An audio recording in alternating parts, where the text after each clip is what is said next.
In construction, it's easy to focus on adding tools to our belt, learning new skills, getting better at what we do. But what if I told you that that's only half the equation?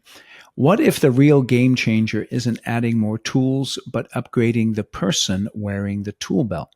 My guest today is Ryan Gottfredson, and he's got this framework that's really challenging. He talks about vertical development versus horizontal development. And most of us have been doing horizontal development throughout our careers without even knowing that there was another way. Ryan's going to break down Jim Collins's Level 5 leadership model and explain why only 8% of executives actually operate at the highest level. And trust me, this isn't some fluffy leadership theory. We're talking about your nervous system, how you respond under pressure, and whether you're wired for self-protection or value creation. Now, during the conversation, I pushed back on Ryan throughout because, to be honest, some of this stuff sounds a little too neat and tidy for the messy reality of leadership. But what comes out of this discussion is some real gold, practical strategies for staying cool when the heat's on, and understanding what your real motives are when you're making decisions. All right, let's go deep with Ryan on what it actually means to develop as a leader. This is Eric Anderton, and you're listening to Construction Genius, a leadership masterclass. Thomas Edison said that genius is 1% inspiration and 99% perspiration.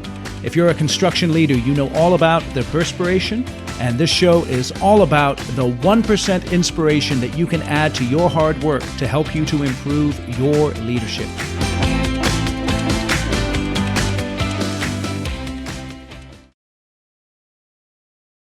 Ryan, welcome to Construction Genius. Hey, thanks for having me on, and thanks for creating this great platform for people like me to come on and share hopefully some cutting edge and thoughtful ideas. Yeah, awesome to have you here. I'd like to dive right in. You have a concept that you've developed that you use in your practice of vertical development versus horizontal development. What do you mean by that? Yeah, here's what's interesting about it, right? When you think about our development efforts, you think about our education experiences, our athletic programs, and most of our organizational development efforts are largely what I'm going to call horizontal development. Horizontal development is a term that's used to kind of connote the idea of improving in our knowledge, our skills, and our abilities. And oftentimes when we are starting off in our careers, this is what we need. So there's nothing wrong with horizontal development. But horizontal development has some limitations because horizontal development is like adding tools on our tool belt. And it's great to have tools, but only as long as we could use them effectively. But there's a different form of development that's called vertical development. Vertical development isn't about adding tools on our tool belt. It's about upgrading the person wearing the tool belt so that we could better employ the tools that we have on our tool belt. So the technical definition of vertical development is development that is designed to help us upgrade our body's internal operating system so that we could operate under stress, pressure, complexity, and uncertainty in more effective ways. Why do you use the word body there? Well, vertical development, right? When we think about horizontal development, it's very cognitive. But when you think about upgrading our body's internal operating system, really what we're talking about is our nervous system. And our nervous system is throughout our body. So I'm sure that if you're listening to this, you've had a manager, let's say, that is very reactive or a micromanager. And when people are more reactive, more of a micromanager, what they actually have a hard time with is sitting with uncertainty, sitting with stress, sitting with pressure. And that has much more to do about their body's nervous system than it does their knowledge, skills, and abilities. What is the relationship then between, because someone might listen to this, right, and they may have a certain response in a certain situation. Let's say they're in a pressure or a stress situation and they feel a certain way, and their perspective is, I have no control over that feeling. It just comes upon me. Is that a true statement? And it's just a matter of processing then the feeling? Or are you saying by upgrading your nervous system, the feelings can change in response to the stimulus that comes in. Exactly the latter. Our feelings can change depending upon the stimulus that come in. So the idea being is as we vertically develop, what we're doing is we're becoming more mature, right? So when we're maybe younger, less developed, then we might be more reactive in a certain circumstance. But as we develop in our maturity and in our sophistication, we can experience that same circumstance, but handle it at a much higher and much more elevated level. In fact, let me bring up a framework that might be helpful, because what I'm suggesting is that individuals vary in their vertical development altitude. Some leaders are very low in their vertical development altitude and other leaders are very high. And a common framework that is utilized to kind of help us understand that comes from Jim Collins's famous book, Good to Great. And he talks about it as level 5 leadership. Hold on, let me interrupt you. Just before you get there, I'd like to go back to this word mature. Yeah. What do you mean by mature? So generally, when you think about an individual being mature, it's when it comes to our internal operating system, it means that one is more regulated.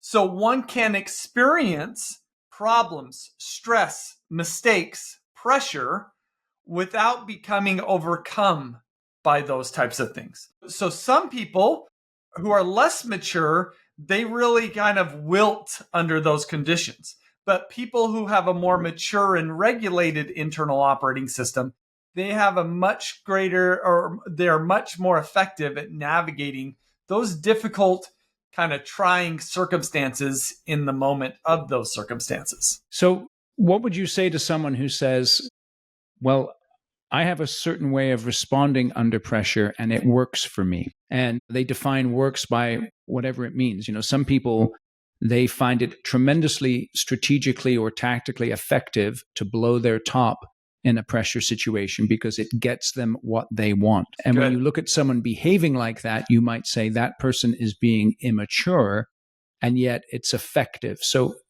and we all know bosses who are like that. Yep. How do you respond to someone as they're thinking through this sort of idea?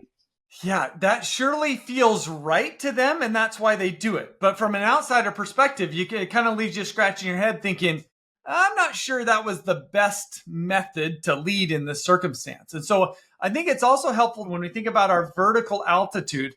People who are lower in their vertical altitude, their bodies are more wired for self-protection in the moment. People who are higher on their vertical altitude, their bodies are more wired for value creation. So let me give you a quick example. So let's say we have a leader, and on this particular day, a subordinate comes to the leader and says, hey, I've got this new idea for doing this, doing X, Y, and Z. If that leader is more wired for self-protection, they might immediately dismiss those ideas. No, that's not the way that we do things. We do them this way. And the reason why the leader does that, shuts down this employee's ideas, is because that leader is wired to want to feel safe and secure. And these new ideas that are coming forward are causing that leader to feel unsettled about their current approach. So as a way to help protect them and protect their emotions in the moment, they shut down the employee's ideas. And that's going to feel good to the leader in the short term. But inherently, what that does is it prevents the leader from creating value in the long term. Because chances are there's probably some really good golden nuggets in that employee's ideas. And so a more mature leader, a more vertically developed leader, when those ideas come forward, even if that leader doesn't immediately agree, they're willing to sit with that discomfort in the short term as a way to try to learn, grow, and improve in the long term to be able to create the greater value in the long term. So hopefully that's a decent example to kind of demonstrate how people can be wired more for self-protection versus more for value creation. And the leaders who are more reactive, kind of in the example you brought forward, that would be a signal that they're more wired for self-protection. So when is it appropriate for a leader to demonstrate emotion, raise their voice, say, no, you're wrong, that's a bad idea? Yeah, there's nothing wrong with bringing forward emotion. In fact, I think we need more of that from leaders, particularly male leaders. We need more emotion. Now, that emotion needs What do to you be mean both. by emotion in a male leader? What does that mean? Well, it means part of it is there's the positive emotions and there's negative emotions. But also something that I've found in my research working with leaders is one of the things that male leaders struggle the most with is with being vulnerable, right? When we're vulnerable, that is something that leads to short-term discomfort. So when we lack vulnerability, that's a self-protective strategy, but not necessarily a value creating strategy. So I think we need more emotions, but we also need to ask the question, what is the purpose of our emotions? Is the bringing forward our emotions a way to protect myself and help me feel more settled and secure? Or is me bringing forward my emotions in an effort to bring about greater value for the people that we're leading and the customers that we're serving? Okay, so that's a very good framework right there. So that's interesting, right? To think about, is this expression of emotion serving myself or serving others? I guess that's the way to frame it in a simple way. Is that right? Yeah, spot on. Yep. So the emotions aren't bad. It's the motives behind that emotion, for sure. How can one know what their motives really are? Yeah, and that's what's tricky, right? Because it requires that leader have a certain level of metacognitive skills. And what What I is mean that? by that, Those are big words. What does metacognitive skill mean? yeah, so it's this capacity to kind of step away from ourselves and view ourselves. So one of the ways that I've heard it say is we could see ourselves as the actor on stage, or we could be the person in the balcony that's viewing the actor. And most of the time, we are kind of the actor on stage. It's what's right in front of us that we're responding to. But what it requires, metacognition, is taking this ability as we're going to put ourselves on the balcony and kind of view how we're operating and inspect the motives that are going on there. So that's one of the skills that we develop as we vertically develop, is this capacity to be more mindful and more conscious of who we are and how we're presenting ourselves. Okay, so you call it a skill. So that implies that it's something that can be learned and developed. And you began to introduce that level 5 leadership concept, which Jim Collins first introduced. Tell us a little bit more then about what the skill actually is and how to develop it. Yeah, you're right. So metacognition is something where people will vary in their ability to do that. And it is something we could regularly improve upon. Now, there's a variety of different tactics under which we can improve our metacognitive abilities. Oftentimes, meditation is seen as one of the primary habits that one could exercise to be able to develop those skills.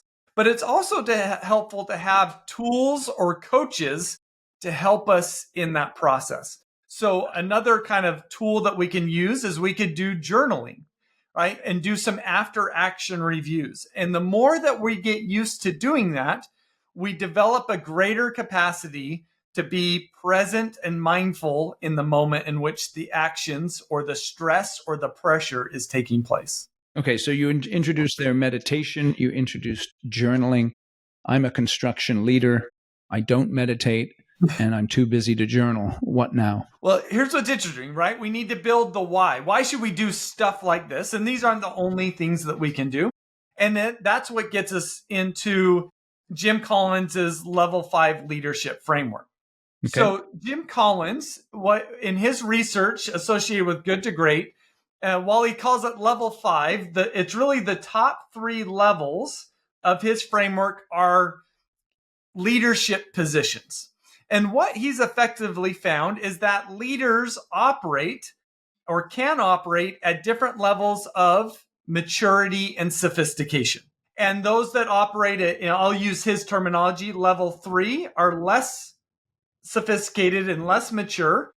Level 4 is a moderate level of maturity and sophistication. And then level 5 is the highest levels of maturity and sophistication. What he's found in his research is that it's level 5 leaders that have a transformative effect on the groups and the organizations that they lead. Or let me state it this way.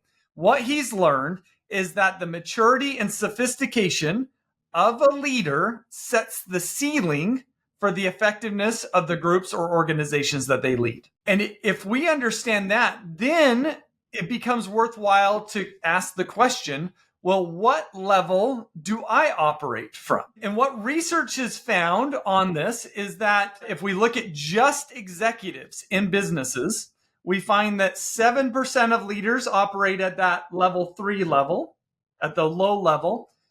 85% operate at that moderate level, and only 8% operate at that highest level. Okay, so do me a favor and give me a very clear definition or a simple, straightforward definition of each level. Yeah.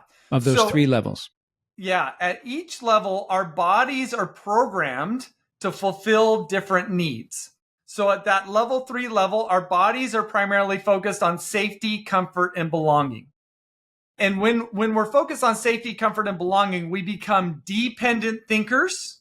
We kind of rely on others to tell us what to do. And we also try to kind of be more people-pleasing and more focused on avoiding bad things from happening. Okay, that's excellent. Give me the next level, please. So that's level 3. Level 4, now our body's needs are going to change. We are no longer worried about safety, comfort, and belonging. We're worried about standing out, advancing, and getting ahead. So now we make this shift from being a dependent thinker to being an independent thinker. We develop our own set of good ideas, and we want to put those to the test.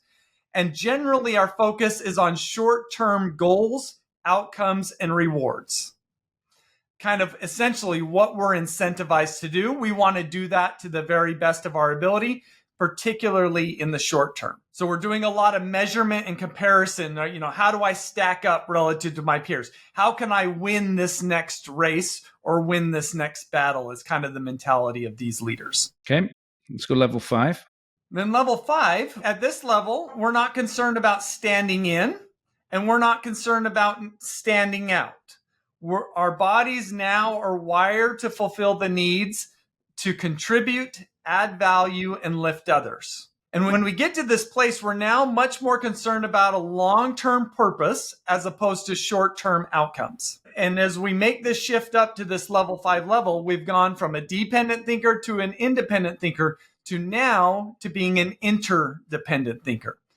And as we make this shift up here, what we're doing is we're expanding our maturity and our sophistication, which allows us at this top level to lead effectively despite having pressure, stress, uncertainty, and complexity in the world around us. And again, like I said, what research has found is that only 8% of leaders operate at this level.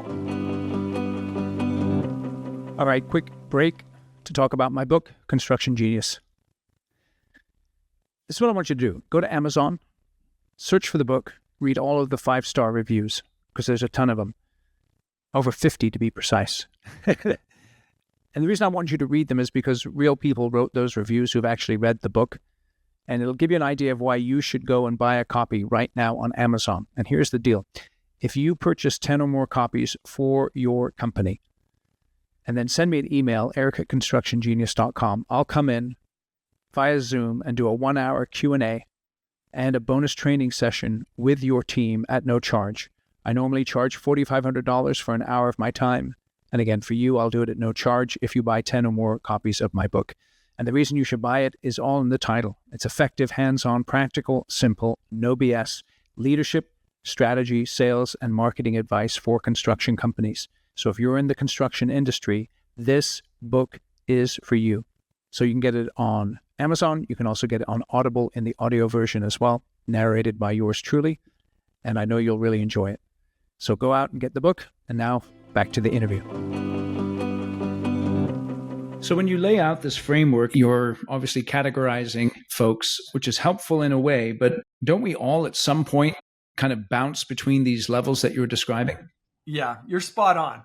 So one of the things that's helpful to consider, so it's one, when we have this framework, it gets us to ask and answer a question that most people never ask, which is, what is my vertical altitude? And this framework allows us to start to step into this and kind of introspect about our current level.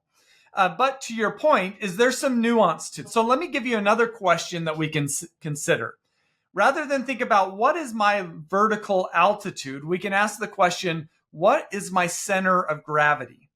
Because to your point is I think we could find ourselves operating at any of these three levels. And I know I see that in myself. But what the research has found is that we tend to gravitate towards one of these levels, particularly under stress and pressure. And so when we ask the question, what is my center of gravity? We open up the door to think, what is the percentage of time that I spend in each of these levels? And then the takeaway, of course, is how can I spend a greater percentage of my time at that level 5 level? Why is it that one would want to spend their time at the level 5 level? Well, at the end of the day, when we're at that level, that's when we can have the greatest and most positive transformative effect on the people that we lead and then the clients that we serve. And so when we look back at kind of the course of history, when we can identify... Let me just ask one thing, right? Yeah. You say transformative effect. What is that transformative effect that you're looking to affect? Well, I think that depends on the purpose, right? Okay. That we're trying to serve. So, right, when we look back at great stereotypical leaders, and we could think about historical leaders like Abraham Lincoln, Gandhi, Nelson Mandela, Martin Luther King, right? These are leaders who have had transformative effects on society at large. And we would generally classify them as being these level 5 leaders. Would you really? Yeah. Well, it's funny because, you think of someone like Churchill, right? And Churchill, on the one hand, was level 5 quite a bit. But on the other hand, he was really into his comfort, very much into his ease. And so it's just interesting. Again, you bring up Martin Luther King, and one might say, I'm not sure how often he was functioning at level 5 based on some of the documents that have been released lately, if you know what I mean. So again, I'm not trying to disparage these people, but I'm just pushing back on this idea because it seems like what you're saying is that this level 5 leadership, it seems like it's something that we touch. And it's like you said, it's a question of how long you're spending there. It's not something that everyone all the time spends. How many level 5 leaders permanently do you know? You know what I'm saying? Because you get a guy who comes to work and he's kicking ass and he goes home and his wife runs all over him. You know what I mean? And I'm talking about kicking ass in a positive way. You know what I mean? But then he gets home and his kids are ruling him, or something like that. Or he's secretly an alcoholic or something. Yeah, we're complex people, right? Yeah. For sure. And no leader is perfect. But one of the things, like, for example, if we use Martin Luther King, sure. Martin Luther King was somebody who had a very clear purpose. Yes. And he was not self-protective. Right. Okay. In fact, he was what I would call value creating. He was willing to put himself, his own well-being on the line to fulfill that purpose. Sure. So let me give you a few other examples. But let me ask you about that as well. Okay. So one of the problems when someone is like a level 5 leader, how do you deal with when you're acting, as far as you know, in a level 5 manner, and yet your actions are not interpreted by others as a level 5 action? They're interpreted more as a level 3 action. You're doing this because of what you get out of it. And you're like, no, dude, I'm doing this because I want to benefit you. And how do you work through that as a leader? Well, I think that's one of the inherent challenges, right? When you have, let's just say we have a level 5 leader, a level 5 leader speaks a very different language than level 4 and level 3 leaders. And of course, if we've got 85% of leaders that operate at level 4, that means that the level 5 leader has to figure out a way to kind of reach and connect with those level 4 leaders. So I think a really great example of a level 5 leader here is Alan Mulally at Ford. So he's the former CEO of Ford. He took over Ford back in 2006, where they lost that at the end of that year. They lost $12.7 billion. It was the most money any organization had ever lost in a calendar year. And 3 years later, they were the one American auto manufacturer that didn't need a government buyout. And in 2013, he's recognized as the 3rd best leader in the world. I think it was by Fortune magazine. Sure. So this is a really radical transformation that occurred at Ford. And where we find level 5 leaders, we generally find this sort of a transformative effect on the organization. I think Satya Nadella at Microsoft, Ed Catmull at Disney Animation, you could even think about Bob Iger at Disney as being some of these leaders that have had this transformative effect. And in my study of them, again, I'm not going to say that they're perfect leaders, but they seem to spend a high percentage of their time at that mind or that level 5 leader level. So then let's go to Bob Iger. Why would Bob Iger, if he is a level 5 leader, pick a level 3 leader to succeed him when he picked Bob Chapek? That's a great question, right? And we see a similar, because that sounds like it may be a level 3 type decision, if you know what I'm saying. Yeah. And we see a similar issue with that at Ford. So Alan Mullally's successor also was not the ideal pick. And in fact, Alan Mulally would agree. I've spoken to him about that. And so Bob Iger would agree too that he shouldn't have picked Chapek. Yeah. And so what I've kind of come to learn, of course, I don't know Bob Iger. I haven't had conversations with him and the dynamics that have gone on there. But in the case of Alan Mulally, one of the things that I learned is that Mark Fields was Alan Mullally's successor. And Mark Fields did show moments of that level 5 leadership, and he did show moments of brilliance. But there was also a variety of political factors that Alan Mulally felt were outside of his control. And so I just imagine with Bob Chapek that there was some political factors that were, if you read Bob Iger's book, Ride of a Lifetime, you'll know that Disney's board of directors didn't want him to be CEO really in the first place. And he always kind of struggled with his relationship with the board of directors. I think they ultimately came around to them, and clearly they've brought him back after the Bob Chapek debacle. But I imagine there's some political things that are going on that's influencing did influence that decision. Sure. So again, we're in the realm of speculation here.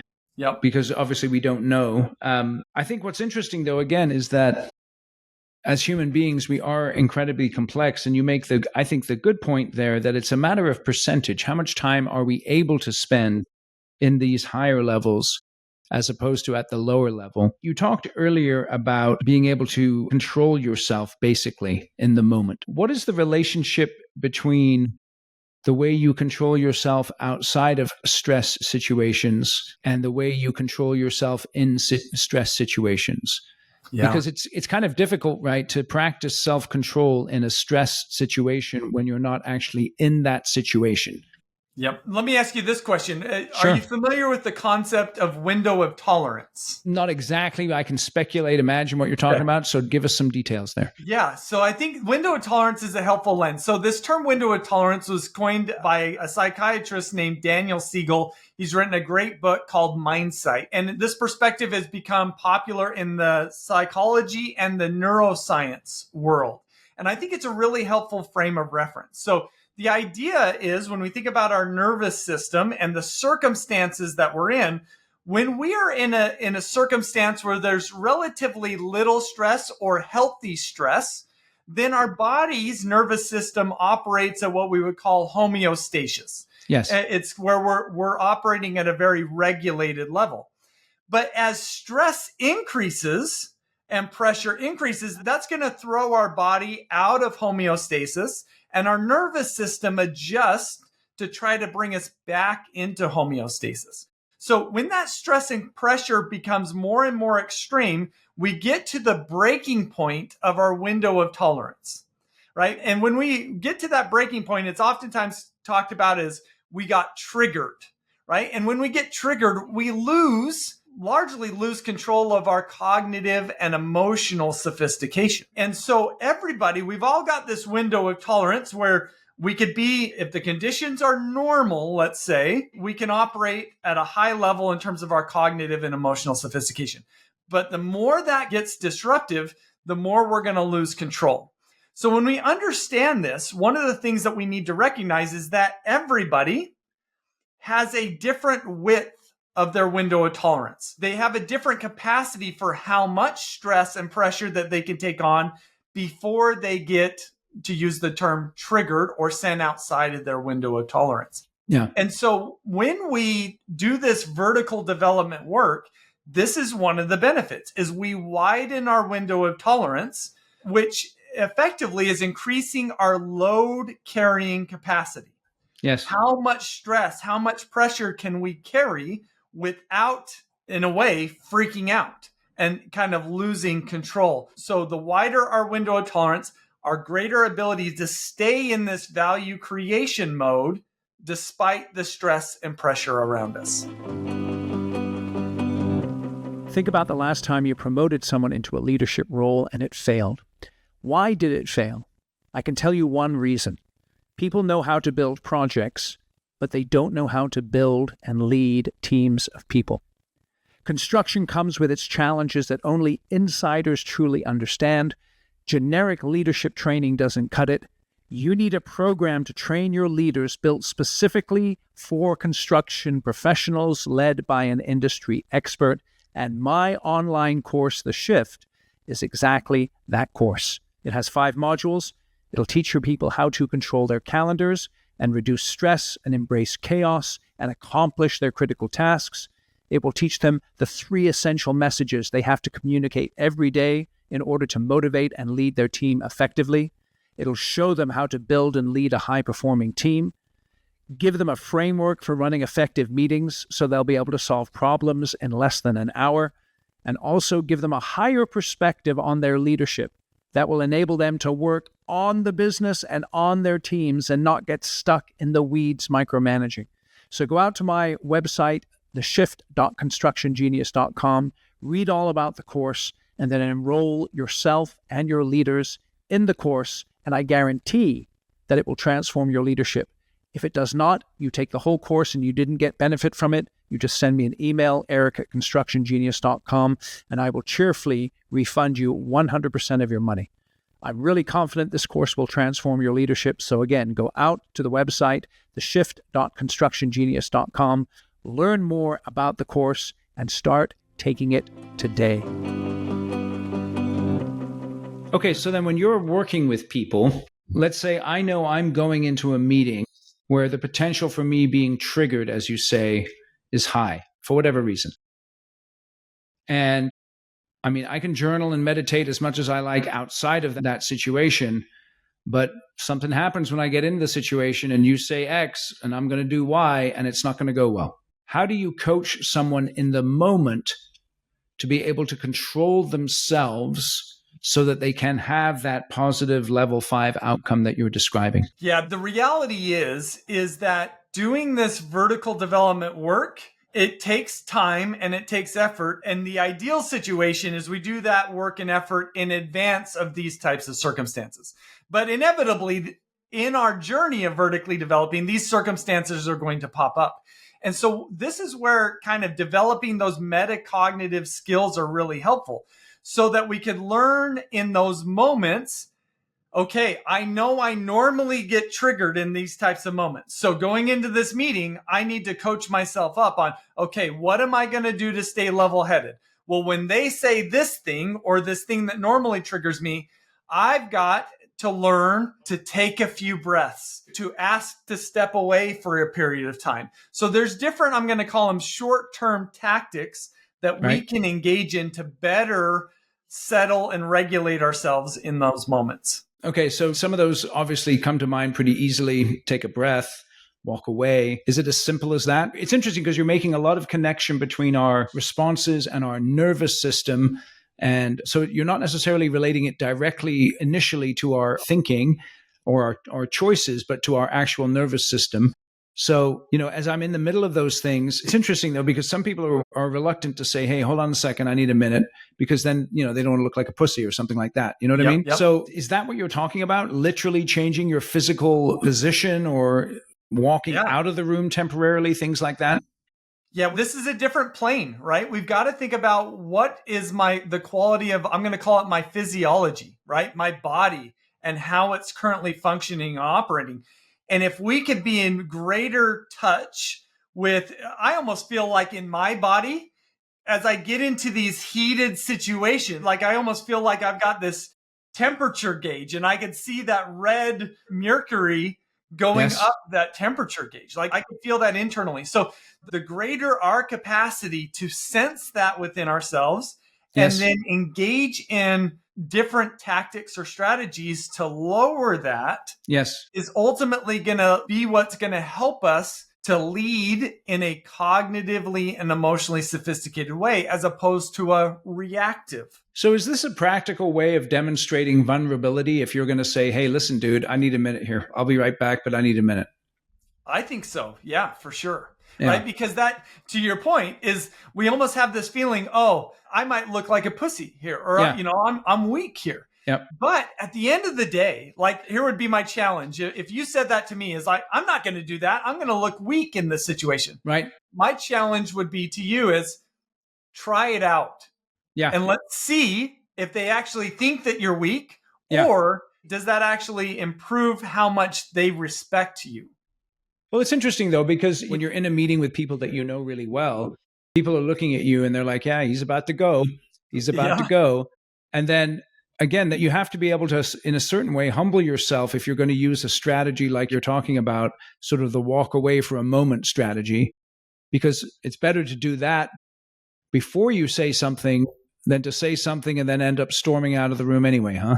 Yes. Yeah. Spot on. But it's interesting, right? Because what you're saying here is that one of the ways you deal with these nervous system issues, which many of us feel we don't actually have control over, is by asserting a degree of control over our bodies by implementing a different bodily activity, if you know what I'm saying. Yes. Yes. Interesting. So, yeah. And I think that that's a sign when somebody can do that. That's a sign that they're at a higher vertical development altitude, for sure. Yeah. You have to be willing then not to care about what other people think about you in that moment. Yeah. And that's right. Because the more that we care about what others think of us, the more we become self-protective. Right. And the more we care about our purpose over our self-protective strategies, the more we can be an effective leader. Awesome. Ryan, I really appreciate you coming on the show today and talking through these concepts. I've really enjoyed it. Thanks for joining us. Thank you for listening to my conversation with Ryan today. Hope you enjoyed it. Some good challenging nuggets in there. Use and apply them as you see fit. And if you have to walk out of a meeting for a minute to gather yourself before coming back in with a value-creating solution, feel free to do that. Don't worry about other people judging you. And again, feel free to share this episode with other people who you think would benefit from listening to it. Give us a rating and review wherever you get your podcasts. I'll catch you on the next episode. Thank you for listening to this episode of Construction Genius. Hope you found that 1% of inspiration to help you in the next few days. If you like the show, please give us a 5-star review on iTunes. Share it with other construction leaders who you think would benefit. And always remember that the show is brought to you by Kick-Ass Meetings. I've been working with construction leaders since 2004, teaching them how to run extremely effective problem-solving meetings that gets their people collaborating, taps into their creativity. And to get yourself a free copy of the Kick-Ass Meeting Report, go to www.ericanderton.com/kickassmeetings. Grab yourself that free report, read it, use it in your business. You'll find it extremely useful. And thanks again for listening.